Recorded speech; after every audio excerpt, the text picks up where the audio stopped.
Hello, welcome to class this month. It's time to inventory.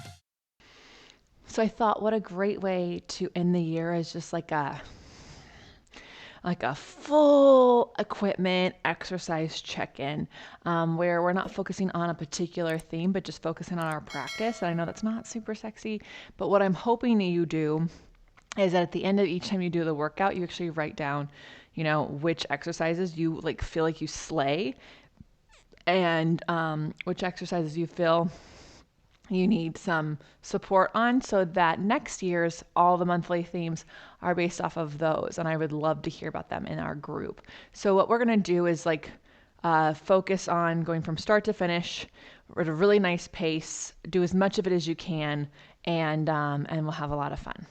All right, so we're going to get started. 3 to 4 springs. I know nothing, we're not going to do the variation on one. You're going to do the heavy springs, and we're going to start our inventory, start seeing what we have accessible in our bodies today, this month, and which ones we don't. And there's nothing wrong with that, right? Some exercises are for us and some will never be for us. And that's also an option.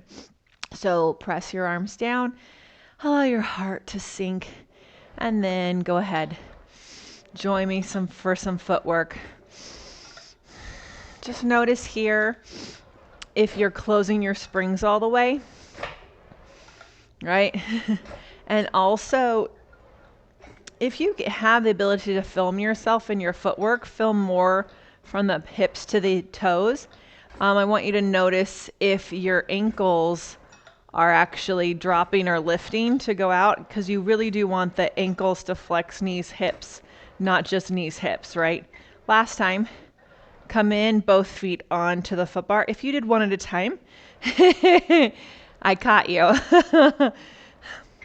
So really work on pulling the springs all the way home, especially if you have long neck springs like mine. There's an inch more. And that's really where a lot of the work comes. Lift both feet up, land on your heels, and push and pull, push and pull. Inner heels on. Are your toes long? Are they pulling back to you? Knees up, hips to your heels. For 4, 3, 2, and all the way in. Both feet up, land onto the balls of your feet, and press out. Reach those heels under and lift them up. And just notice if you do a pop up or if they rise up, right? We really want them to stay super connected at the ankle heel. They reach under and they lift up. They reach and lift. 2 more. Reach, lift. Last one.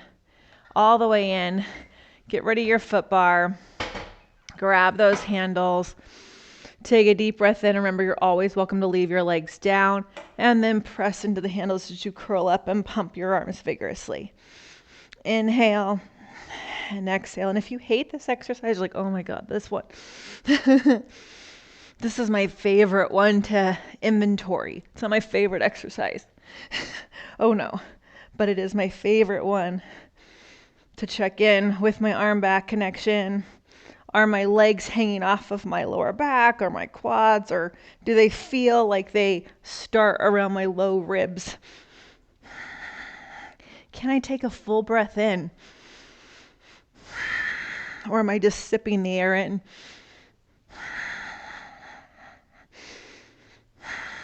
The last one. Lower everything down. Whew. All right. Sit all the way up. Teaser up, really. Take 1 to 2 springs off. You want to end up with 2 springs overhead or anything you want to do instead. Taking those legs super long. Watch that your wrists are straight. So right here, like my hands wanted to turn in, point those fingertips up, push your arms down, take the legs over, lift them up, stand on your shoulders, and then roll your spine down, stretch the legs away. And again, arms go down, legs go over, chin is up, feet on the ceiling, and then roll. Something that I tend to cheat myself out is that reach at the top. So let's try on this last one. Find a reach to the back, and then how much can you reach your legs up, up, up, up, up, and then roll it down. Bend your knees in, elbows into your side, head and chest up. Press everything out. Close the legs. Pull the knees in more than you think. All right, test yourself. You only want to pull them in as much as you can keep those heels squeezing together, right? But don't just stop where you always do. See if you can pull them in a little bit more, and then bend one more time. I am guilty. Rest, sit up, spin around. Of kind of going to the last spot. I got like a compliment on my practice. I'm like, oh, that was tall for you? Great, that's it, right? That's the spot. But actually, take a spring off for your rowing. The spot is the longest, the most reach you can get that day, right? So try not to memorize the target, and roll back for rowing into the sternum. Open the arms, reach. Dive the head in, try to touch your thumbs behind you. Lift those arms all the way up, circle around. If you were able to hook your thumbs, great.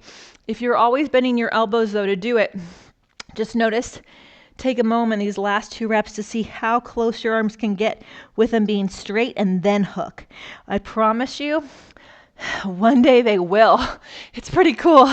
I'm super flexible, but I was kind of avoiding the strength in this exercise, and so what I did was I stopped myself from trying to hook my thumbs, and I just tried to touch my thumbs with straight arms first, and I got way more upper back connection, and I got to where I can hook them without bending. So there you go. Elbows up. It took a while. I don't know, probably a while, and then round. So give yourself that permission to just keep trying, juice it out. And then circle, elbows up. We're doing the 90 degrees. How far back can you go? And then reach. Do you want to straighten your arms sooner? That is a question I get asked a lot. To me, reaching your arms back when you're leaning back right here, this should only happen if you're not turning your hands off of your handles. And I tend to see a lot of that come from the pecs and chest. And I really want you to stay in your back, because we need that where we're going, right?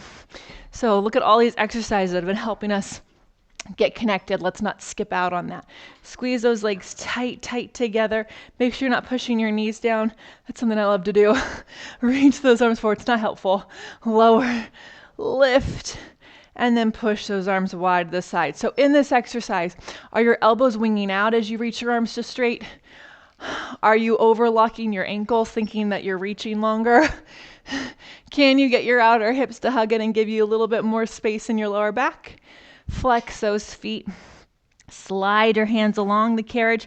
Try to even reach down into the springs before you lift up. And then circle, open and around.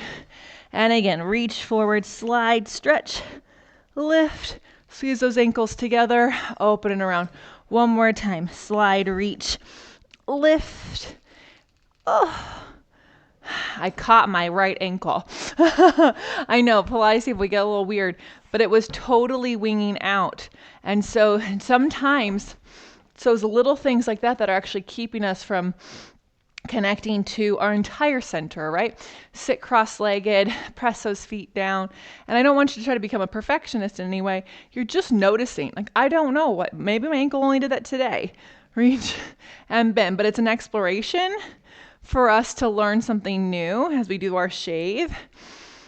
What different parts of your body can you focus on right now? Do they feel strong and part of this exercise, or they feel like they're not? And then sit up and switch the cross. Open and close the arms for the hug. Reach. Press your pinky side of your hand into your handle for 3 and 2. Push those feet down. Last one. All right, so as part of the inventory, I will do the regular swan, the long box. If that's not in your practice, you're going to write that down on your inventory list. And you'll do the prep version that we've done before, or you can go onto the floor and do the mat version, or if you have access to some other piece of equipment, go do your swan. Keep moving. 2 springs on, feet on the frame or on the